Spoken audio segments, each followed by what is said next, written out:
हाँ, अनेकों वैरायटी है धर्मों के। अभी नाम नहीं लेना चाहूँगा तो मिर्ची लग जाएगी। सब सनातन का चोला ओढ़ के बैठे हैं और देवों का अपमान करते हैं। यही है। बच्चे पहले गुरुजनों के पास जाते, आश्रम में जाते, वहाँ पढ़ते लिखते, आचार विचार मिलता, उनको शिक्षा मिलती, वो अच्छा था। अब क्या है, कोई साधु संत किसी के यहाँ जा रहा है, चला जा अंदर, नहीं तो बाबा उठा के ले जाएगा। ये आता है हमारे सामने। हम डेली जहर पीते हैं। भगवान श्रीमन कहते हैं ना कि भगवान भोलेनाथ ने तो एक बार ही विष पीते तो हाल हम तो डेली पीते हैं। अंदर चला जाने बाबा उठा ले जाएगा। कहीं पण हो तो बाबा कर गया, कोई पण हो तो बाबा ने काला पीला कर दिया। अरे भाई, हमें काला पीला करने की क्या ज़रूरत है? हम किसके बच्चों को उठा के लाएंगे? अपने हमें छोड़ के आए हैं तो तुम्हारा कहाँ लेके जाएंगे भाई?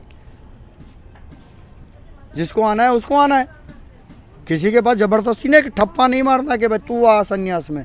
जिसकी इच्छा है, जिसको परमपिता परमेश्वर का आदेश है, जिसको परम तत्व की प्राप्ति करनी है, वो ही आएगा। बाकी सब नाश्वर है। इंसान द्वारा बनाया गया धर्म नष्ट होना ही होना है। जो अजन्मा है, जिसका जन्म नहीं है, उसका कभी मरण भी नहीं है। संसार में मर जाता क्या बोलते?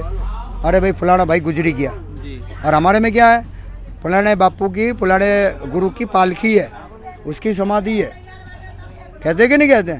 यहाँ तो संसार में मरा तो नाश हो गया, लेकिन हम सन्यासी, हमारा कहाँ नाश है? हजारों वर्ष से ऐसे ही चल रहा है। तभी तो वशिष्ठ, विश्वामित्र, जमनकदी, गर्ग, अत्रि ऋषि, भृगु ऋषि नाम है कि नहीं? आज भी वो जिंदा है। भगवान शंकराचार्य, सभी नाम लेते हैं। लेकिन अपने 4 पीढ़ियों के नाम बता दो हमको, किसी को याद हो तो। मिट गया है ना? यही तो है सनातन। सनातन को क्या जानना है? सनातन जानना हर किसी के लिए बस की बात नहीं है। सनातन में उतरो। कहते समुद्र की गहराई मापनी तो कूदना पड़ेगा। कूदोगे तभी सनातन की गहराई मालूम चलेगी और ऊंचाई मालूम चलेगी, कहाँ तक है और कहाँ तक नहीं है। आज सामने बैठो, ये भी एक सनातन ही है। आपसे वार्ता करना, आपसे बातचीत करना प्रेम भाव के सहित में, आदर सत्कार से। बाकी तो अगर सनातन ना तो ये कहाँ से लाएंगे? आप आ ही नहीं पाओगे जो ज्ञान देते हैं आज। अच्छा महाराज जी, कहा जाता है कि अगर जैसे हम स्पेस में जाते हैं तो स्पेस सूट की ज़रूरत पड़ती है, समंदर में उतरते हैं तो हमको किसी चीज़ की ज़रूरत पड़ती है अपने सुरक्षा के लिए। वैसे सनातन को जानना है तो एक गुरु की तो ज़रूरत पड़ेगी ही। बिल्कुल सही बात है। बिना शिक्षा के, बिना गुरु के किसी का कल्याण नहीं हो सकता। आप स्कूल में पढ़ने जाओ तो वहाँ भी गुरु मिलेगा। माँ है उंगली पकड़ के चलाना सिखाती, वो भी गुरु है। बगैर गुरु के कोई चीज़ संभव है ही नहीं, असंभव है। जिसका भी और इसलिए असंभव है, संभव है ही नहीं है। इसलिए गुरु जीवन में ज़रूरी है। 5 गुरु है। पहली माता, बीजक पिता, तीजा कान फूंकता है, चौथा शिक्षा देता है स्कूल में, और 5वां बाने धर्म गुरु, जो आपको संसार के कल्याण के लिए, आपके कल्याण के, आपके मोक्ष के लिए, आपको परम तत्व की प्राप्ति के लिए और आपके लिए दिव्यता का अनुभव कराने के लिए गुरु की आवश्यकता है। दयानंद सरस्वती, रामकृष्ण परमहंस जी, ऐसे एक नहीं अनेकों ऐसे गुरु हैं जिनको नमन करने का आज दिल करता है। ऐसे हमारे ऋषि मुनि हैं। आज वैज्ञानिक खाली वहीं पैदा हुए हैं। अगस्त ऋषि ने बैटरी का आविष्कार किया, वो भूल गए हैं। चरक ऋषि ने पूरे आयुर्वेद का ज्ञान दिया, वो भूल गए। भृगु ऋषि ने पूरी ज्योतिष का ज्ञान दिया, भूल गए हैं। अरे सब ऋषि मुनियों को भूल गए भाई। हमारी सनातन उसके पीछे दौड़ रहे हैं जो है ही नहीं है, जिसका कुछ लेना देना नहीं है। ठप्पा अपना, काम किसी का, बच्चा किसी का, नाम किसी का। ये तो भारत है और भारत की संस्कृति। मैं दावे के साथ कह सकता हूँ 8,000 पहले क्या 10,000 पहले के कंबोडिया में बने हुए मंदिर है श्रीमन नारायण का। तब तो 3D प्रिंटर भी नहीं था, कंप्यूटर भी नहीं था, JCB नहीं थी। कैसे बन गए? कैसे कोतर काम हो गए? आज बना के बता दो, एक तो बना दो।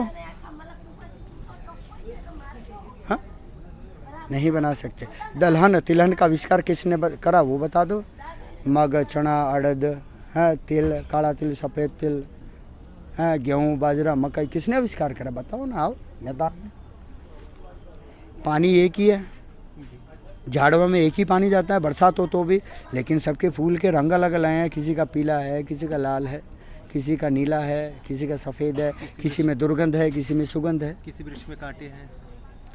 देखो ना, यही तो खूबसूरती है प्राकृतिक, यही तो सनातन है। लेकिन कहाँ अब आओ ना, साइंस वाले आ जाओ ना। साइंस कहते without eats and the water 45 days on the death. Science you are the wrong. See is the Prahlad Jani name of the man live of the Gabbar but 82 years old man but 72 years without eats in the water live in the long। जिस बंदे ने 72 वर्ष से एक बूंद पानी नहीं पिया उसका क्या उखाड़ लिया साइंस ने। जहाँ मिलता है निवाडा 0 और जहाँ मिल गया था हमने कर लिया, क्या उखाड़ लिया। 72 वर्ष से एक बूंद पानी नहीं पिया तो भी वो जिंदा थे। अब वो कहते 100 ग्राम इंद्री में वजन नहीं बंधता, हम गाड़ी खींचते हमारा उखाड़ लो तो कुछ उखाड़ना है। 100 ग्राम इंद्री में वजन नहीं बंधता, हमारा उखाड़ लो ना, हम तो गाड़ी खींचते हैं। ये सनातन है क्या? ये सनातन है। सनातन को पार पाना आसान नहीं है। आ जाओ, -20 डिग्री में बैठता है, किसकी आंतें जमती है? हमारी जमती है कि तुम्हारी जमती है? चैलेंज के साथ में।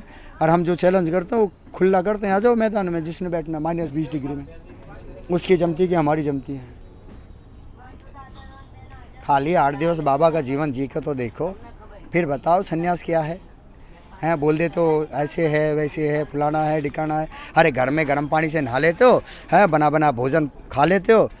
खेडूत से पूछो अन्न कैसे उगता है, किसान से पूछो कि अन्न कैसे वो होता है, पैदा होता है। ऐसे नहीं होता है बैठ के गर्म पानी के। अरे भाई, ये सारी सुविधा लेने के बाद अपने आप को महान समझते हो? आ जाओ ना मैदान में, कहाँ गर्म पानी कहाँ ठंडा पानी, कैसे टिक्कट बनते हैं, कैसे रोटली। एक सन्यास का जीवन जी के तो बताओ ना।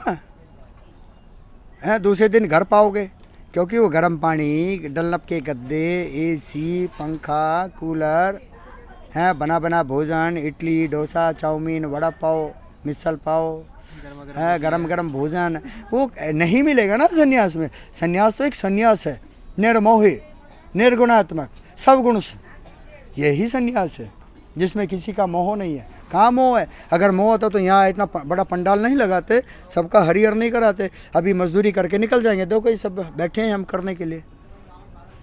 जितने सेवक आए उनसे थोड़ी ना क्या मंडप बांधो, ये बांधो वो बांधो, नहीं, ये हम ही को करना है। हम ही व्यवस्था कर रहे हैं और हम ही व्यवस्था करके निकल जाएंगे। जो मिला है वो खिला के चले जाएंगे। लाखों मिले करोड़ों मिले, अगर हमें शौक होता तो घर जाके बना लेते, हमें भी बच्चे 4 पैदा कर लेते, हम भी ऐसा ऐशो आराम से रहते। तो यहाँ शौक में संगम में रहते, काहे को ऐसा जीवन जीते हैं। यही है कि सबसे पहले आज की युवा पीढ़ी को एक संदेश है, अपने माँ बाप को, अपने सनातन को, अपने गुरुजनों को, अपने वडीलों को प्रेम से मान सम्मान सहित उनका आदर सत्कार करो। आपको जीवन में कुछ सीखने को मिलेगा।